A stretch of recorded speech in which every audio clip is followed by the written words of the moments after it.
I've had some pushback on some of my videos encouraging church musicians to stop trying to play exactly like the record and instead bring their own style into worship. And much of the pushback centers around three worries. One, the worry that musicians would be distracting people who are trying to worship, and I addressed that in a video a few weeks ago.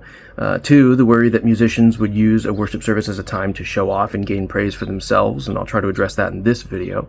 And three, the worry that it will sound worse. So, worry number two, this video, the worry that musicians would use a worship service as a time to show off. Honestly, I think this is a great worry to have. And in many cases, it stems from a right desire to keep worship pure. And I have no intention to encourage people to show off or to try and gain glory for themselves. But I think the problem is when we assume that that's what people are doing anytime they show their skill, and then we broad brush it all as attention-seeking overplaying.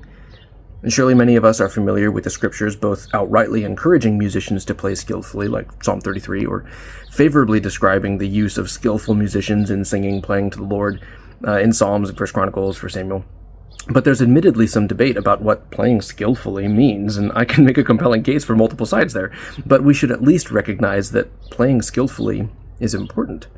And skillful playing would seem to easily elicit a favorable response from those listening.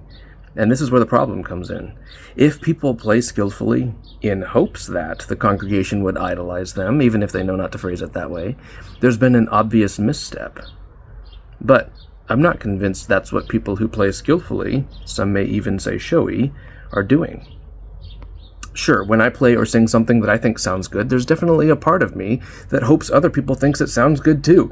And I don't think that's a bad thing, and maybe this just shows an area of growth that I need, or maybe wanting people to enjoy what I do is just part of being a person.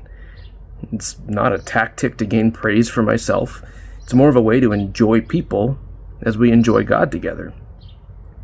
And yes, worship is directed at God, not people, but demonizing any social component isn't just unfair.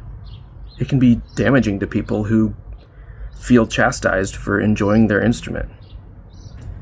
Now, all that being said, if you struggle with a desire to be praised for your skill and find yourself seeking glory for yourself during a worship service, especially if you feel convicted about it, it would be wise to set wide boundaries for yourself.